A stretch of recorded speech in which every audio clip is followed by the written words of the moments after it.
Los docentes llegaron a la actividad convocados por un proyecto político, por un Estado, el de la generación del 80, que trató de hacer de ellos los difusores de los valores con los cuales homogeneizar una sociedad que se estaba conformando, en tanto había inmigrantes y convivían con distintas identidades culturales de los habitantes originarios y también con distintas clases sociales. Esa impronta civilizatoria que un proyecto político, que además era un proyecto político de minorías, era oligárquico, le dio a la tarea de los docentes, de alguna manera los llevó a esa idea inicial en la que se vieron los docentes como apóstoles. Es más, se hablaba de los sacerdotes laicos, se hablaba de los apóstoles de la civilización, y con esta impronta salieron, también con la impronta de haber sido como impulsados y formados al mismo tiempo por unas mujeres que se transformaron en los primeros cuadros pedagógicos que importó Sarmiento para no solo conformar a la docencia desde el punto de vista de su formación específica, sino incluso para infundir esa especie de actitud de desafío, de ir adelante. Eran mujeres muy particulares y esto le dio a la docencia argentina como una matriz fundante. Mujeres audaces, comprometidas con un proyecto político que no veían como político, lo veían como un proyecto civilizatorio, porque donde se abrían las escuelas, de alguna manera se abría un espacio de urbanización. Los pueblos se iban como nucleando alrededor de las escuelas.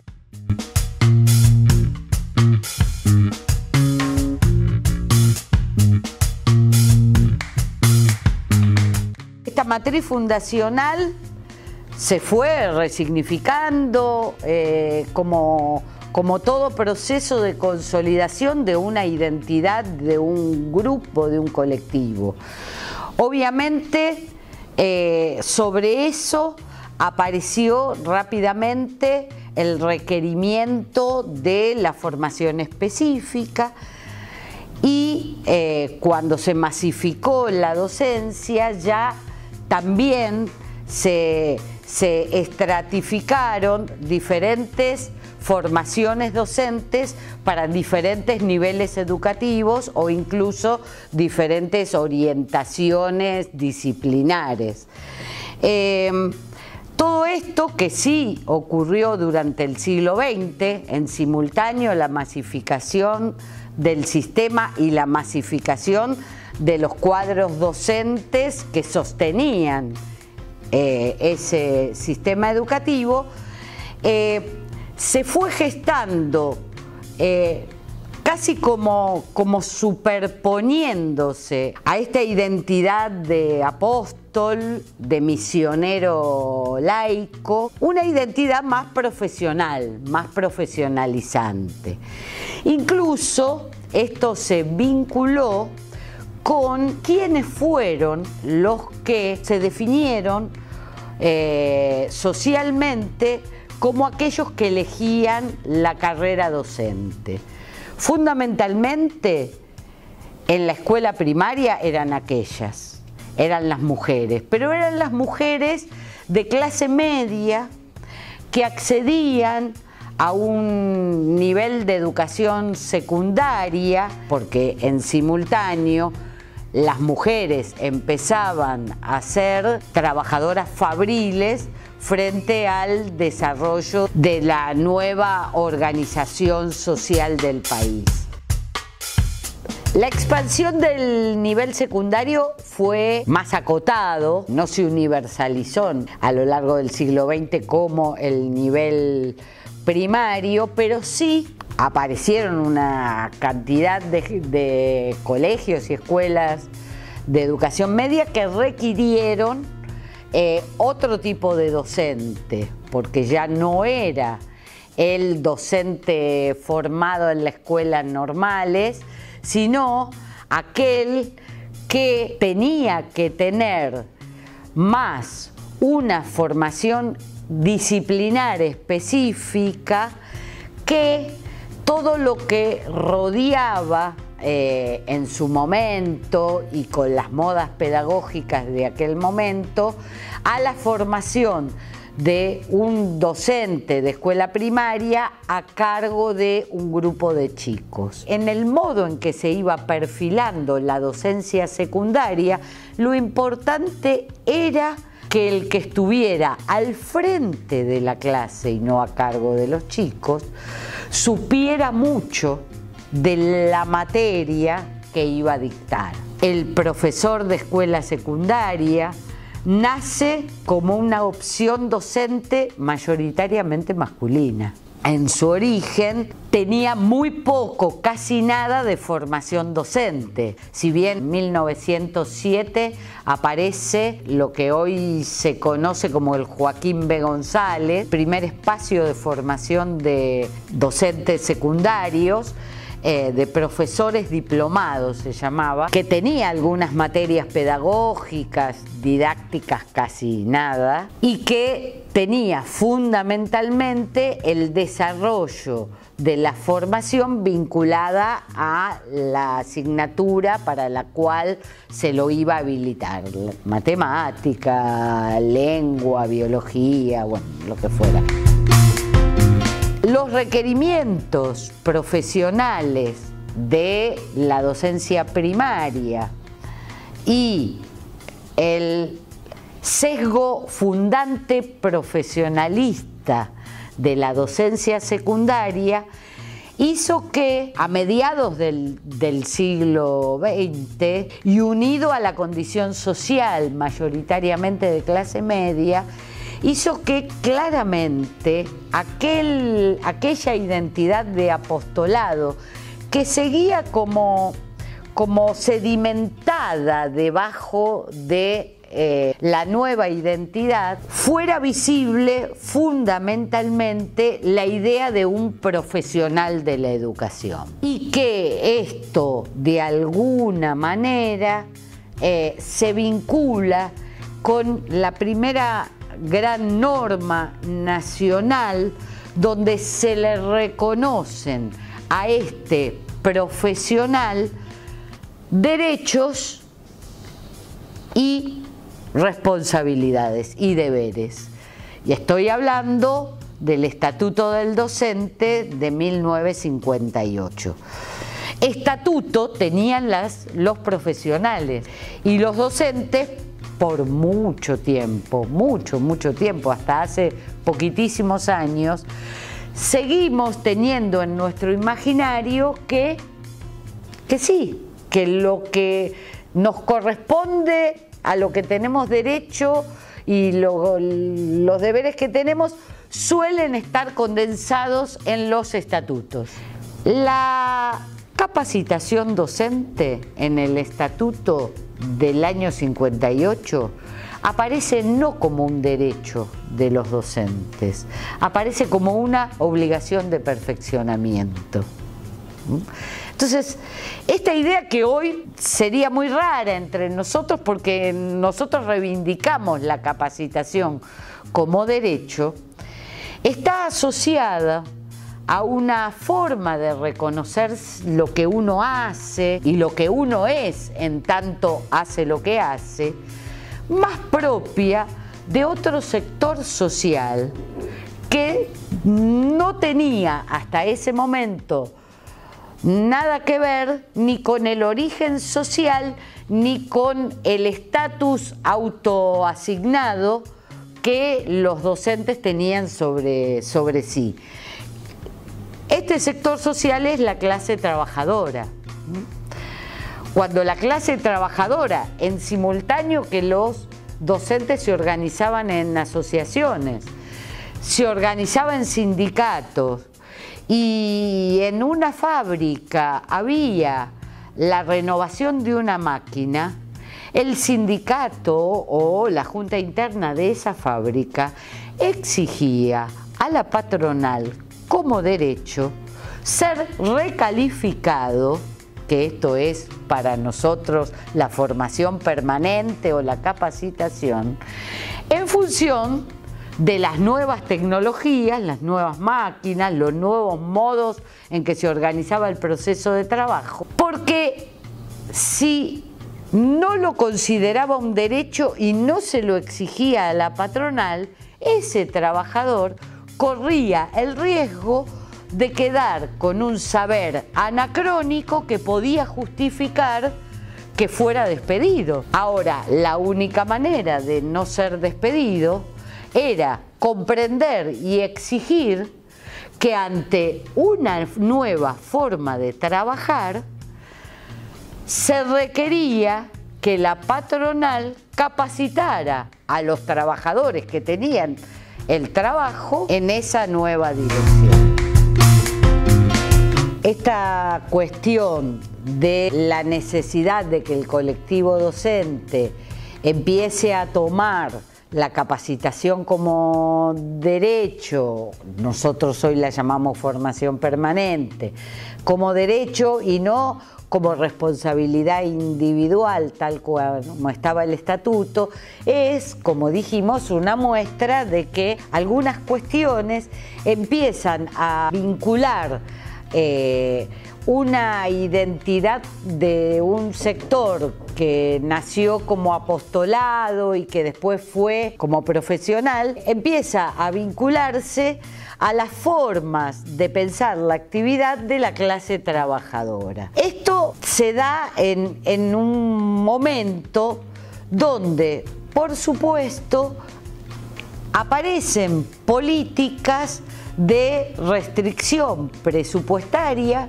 Estamos hablando de la década del 60, gobiernos militares que empiezan a ajustar los salarios tanto de los trabajadores de las clases populares como de los trabajadores de las clases medias. Las clases dominantes, los gobiernos de derecha, a la hora de ajustar y de hacer pagar un proceso de desigualación, caen tanto sobre las clases medias trabajadoras como sobre los trabajadores populares.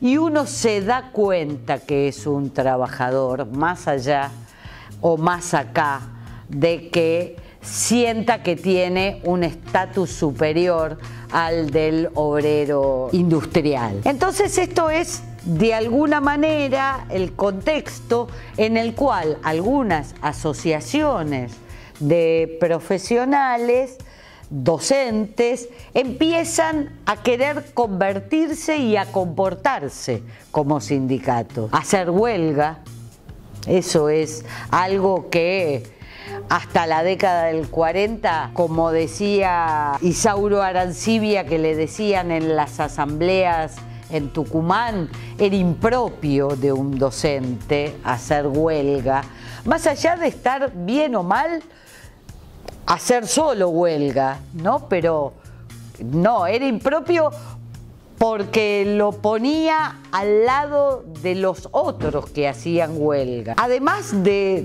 esta cuestión, se empiezan a dar un comportamiento que de alguna manera rompe, no en términos de una organización externa a la escuela, sino al interior de la propia escuela. Los docentes descubrimos que cada vez es más importante trabajar con otros que trabajar solos.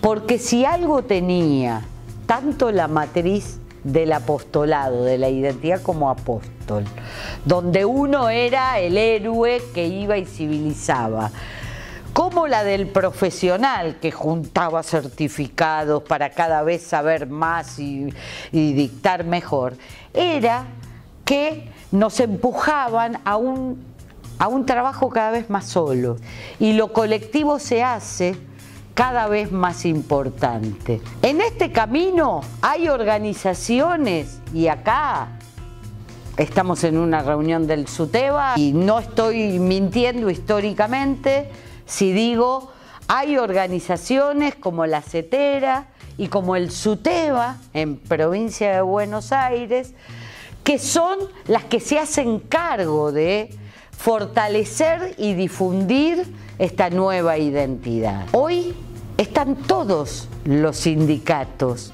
nacionales y todos los sindicatos de la provincia de Buenos Aires reivindicando las mismas cosas con los mismos métodos y unificados en un espacio de solidaridad intersindical. Así que esto que en los 70 arranca con las uniones de docentes de la provincia de Buenos Aires que a mediados de los 80 conforman el SUTEBA y que arranca con la CETERA en el 73, esta identidad de trabajador es una identidad que por suerte hemos logrado que se expanda. ¿En qué cosas hoy esta identidad de trabajador de alguna manera se ancla? ¿En qué cuestiones de la realidad, de la cotidianeidad de nuestras vidas de cada uno, como de la realidad de las escuelas?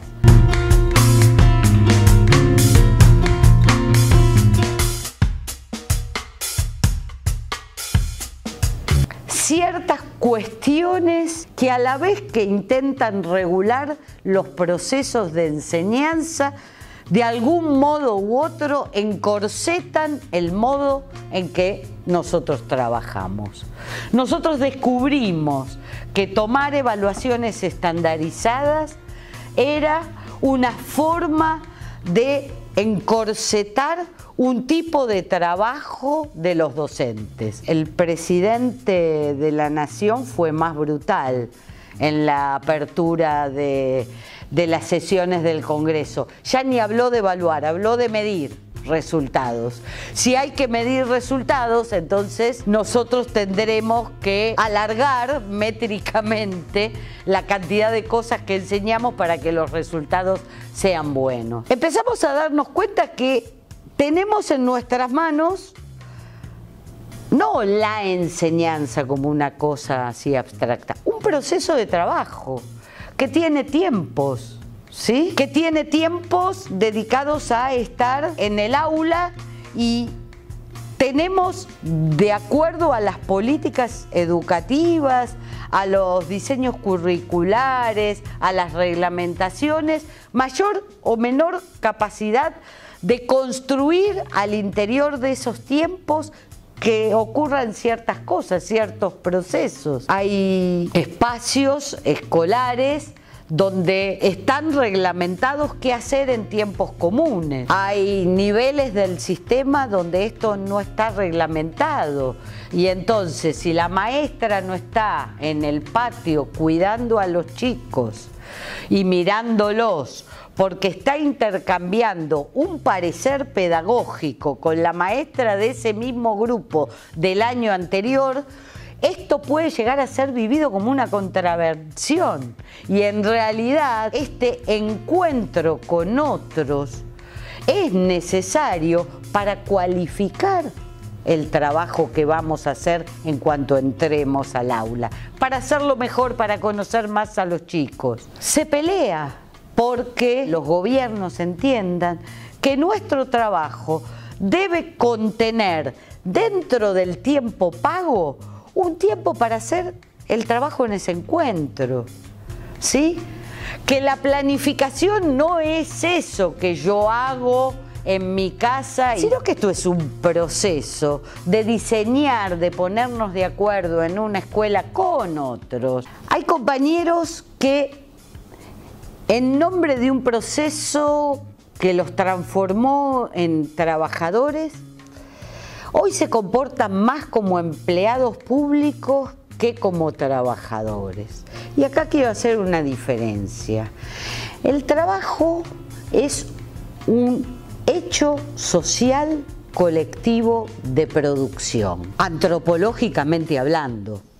El empleo es el formato que el capitalismo, en este caso porque vivimos en el capitalismo, en otro momento fue de otra manera, el formato en que el capitalismo le dio un determinado tiempo, definió un proceso, encorsetó ese trabajo y además le asignó un valor y un precio, un valor social, y esta ponderación social se transformó en un salario. Obviamente nadie va a decir yo quiero trabajar pero no quiero ser empleado, eso sería más que ingenuo hasta suicida. El problema es si yo me ciño como trabajador de la educación al formato que otros, al formato y al salario, ¿no?, que otros me quieren imponer y pensaron para mí, o yo me organizo colectivamente, y esto es una tarea en la cual el SUTEBA ha hecho punta en todos lados, casi digo en el mundo, pero sería una barbaridad no demasiado mentirosa, ha hecho punta por ser un colectivo de trabajadores, un colectivo sindical de trabajadores, que no solo pelea porque las condiciones de salario y de trabajo sean las que nos prometieron, sino que además, cuando ve que la creatividad, la capacidad de producir de los docentes, la enseñanza que se requiere para los grupos de chicos cada vez más heterogéneos, en contextos cada vez más complejos, con tecnologías cada vez más cambiantes y que se van modernizando, no alcanza, tiene propuesta de nuevas formas y nuevos espacios de trabajo. La verdad es que muchas veces nos encontramos con compañeros que dicen, y bueno, viste, a mí me pagan hasta acá y yo más que esto no hago. No está mal, no está mal, tienen derecho. Está bien que estén enojados, pero la invitación de SUTEBA es, eso es cierto, vení con nosotros a pelear para que las condiciones que te prometieron sean las que te dan. El salario sea digno como vos te mereces, pero además vení con nosotros porque hay cosas que seguro que vos querés hacer y en estas condiciones y con este salario no podés. Vení a cambiar para mejor tu trabajo con nosotros. Yo creo que esto es como lo más característico de este sindicato docente. Y el otro punto, y muy cortito, donde me quiero meter es el derecho al paro, que aparece como derecho en el momento en el que se va consolidando la identidad de trabajador. Este derecho al paro es un llamado de atención a la administración pública, en el caso de los trabajadores de la educación. Y es la administración pública, como es el patrón en una fábrica o en una empresa, el que debe resolver sin bajar de nivel la producción. ¿Qué hace cuando sus trabajadores se ponen en situación de decir hasta acá llegamos, si se mantienen estas cuestiones, mañana no venimos a trabajar?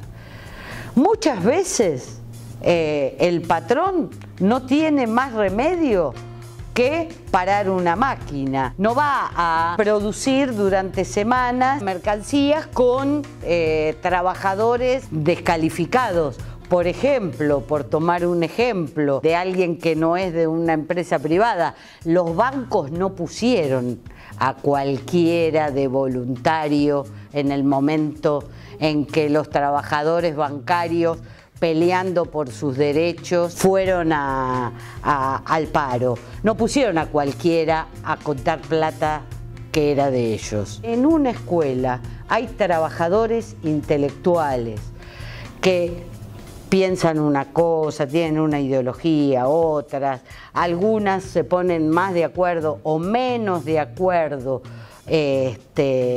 con las propuestas de enseñanza que le proponen a los chicos, con la imagen y la idea que tienen de los chicos, pero que han adquirido el derecho por formación, por continuidad en el trabajo, por experiencia, tienen el derecho de trabajar y de pelear suspendiendo su actividad laboral con todos los riesgos que esto implica para la educación y también para sí mismos.